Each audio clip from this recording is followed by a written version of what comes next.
Իրավունքը գրում է. վաղարշաբաթում ՔՊԱ-ական Արգիշտի Մեխակյանի շանսերը գնալով փոքրանում են։ ՏԿ նախարար Դավիթ Խուդատյանը ջանք չի խնայում իրեն վստահված թեկնածուի համար, բայց ՔՊԱ-ական աղբյուրների համաձայն անգամ ինքն է սկսել հասկանալ, որ Մեխակյանի շանսերը զրոյանում են օր-օրի։ Ըստ նույն լուրերի վերջինս մտերիմ շրջապատում սիրտը բացել է, թե Մեխակյանի չընտրվելը հավասար է իր պաշտոնանկությանը։ Մի բան արեք ախպերություն, սենց պատստավկա չեն անում, ասում են, ասել է Խուդատյանը մտերիմներին։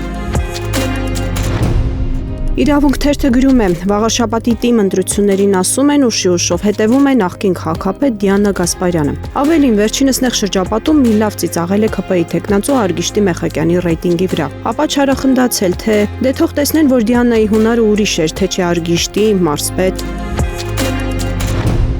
Հրապարակ թերթը գրում է. շուրջ կես տարի է Գյումրու ՔՊ տարածքային կառույցը լուծարվել է եւ նորը չի ձևավորվում։ ՔՊ տարածքային կառույցի նախկին ղեկավար Կարեն Սարուխանյանը երեք թերթին ասել է, որ տեղական կառույցի լուծարման դիմումն ինքն անձամբ է ներկայացրել ՔՊ վարչություն։ Այս տարվա մայիսին կան տեղեկություններ, որ իրականում Սարուխանյանն այնքան էլ սեփական կամքով չի լուծարման դիմում ներկայացրել։ Նրան դա պարտադրել են անել Գյումրու ՏԻՄ ընտրություններից, ՔՊ-ի պարտությունից եւ Վարդան Ղուկասյանի քաղաքապետ դառնալուց հետո։ Թերթին ասել են, որ առաջիկայում ՔՊ նոր կառույց կձևավորվի Գյումրիում, որն ամենայն հավանականությամբ կգլխավորի գործող մարզպետը։ Հրապարակը գրում է. գլխավոր դատախազությունը 2 ամսում 3 քաղաքացիական հայց է ներկայացրել հակակոռուպցիոն քաղաքացիական դատարան Վեդի խոշորացված համայնքի ղեկավարի ՔՊԱ-ական Գարիկ Սարգսյանի դեմ։ Վերջին հայցը ներկայացվել է հոկտեմբերի 22-ին հողամասերի աճուրդներն ու վարձակալության մրցույթներն անվավեր ճանաչելու եւ անվավերության հետևանքներ կիրառելու պահանջով։ Դրանից առաջ էլ 2 քաղաքայց էր ներկայացվել օգոստոսի վերջին։ Հայաստանում որպես կանոն ՔՊԱ-ականների ներկայացրած հայցերն արագությամբ քննվում են, իսկ նրանց դեմ ներկայացված հայցերը տարիներով ձգձգվում։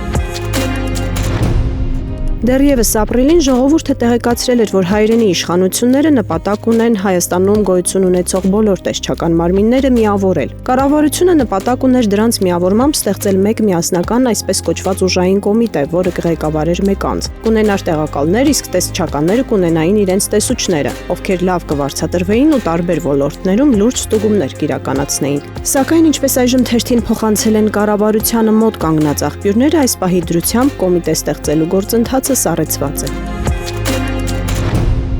Հրապարակը գրում է. վարչապետի աշխատակազմում անհանգիստ են, թերթի աղբյուրները հայտնել են, որ աշխատակազմի ղեկավար կազմը բավական լարված վիճակում է։ Պատճառը Սամվել Կարապետյանի եղբորորդու մեր ձևով շարժման համակարգող Նարեկ Կարապետյանի օրերս կայացած հարցազրույցն է ամերիկացի լրագրող Թաքեր Կարլսոնի հետ, բայց անհանգստության բուն պատճառը ոչ թե ինքնին հարցազրույցն է, այլ այն, որ աշխարհահռչակ ամերիկացի լրագրողի հետ հարցազրույցի համար իրականում որևէ գումար չի ծախսվել, եւ դա ոմանց դրել է անհարմար դրության մեջ, քանի որ Հայաստանի Հանրապետության բարձրաստիճան պաշտոնյաների եւ մասնավորապես Նիկոլ Փաշինյանի համար կազմակերպվող հարցազրույցների համար որպես կանոն գումարներ են վճարվել եւ դրանց կազմակերպմամբ զբաղվել է հենց աշխատակազմը։ Վարչապետի աշխատակազմում անհանգիստ են, որ սրանով ինչ որ մութ սխեմաներ են ջրի երես դուրս գալիս, որոնցով տարիներ շարունակ օտարերկրյա ԶԼՄ-ների հետ հարցազրույցների կազմակերպումն իրականացվել է բավական կլորիկ գումարներ աշխատակազմի եւ ՊՕԱԿ-ի բյուջեներից դուրս գրելով։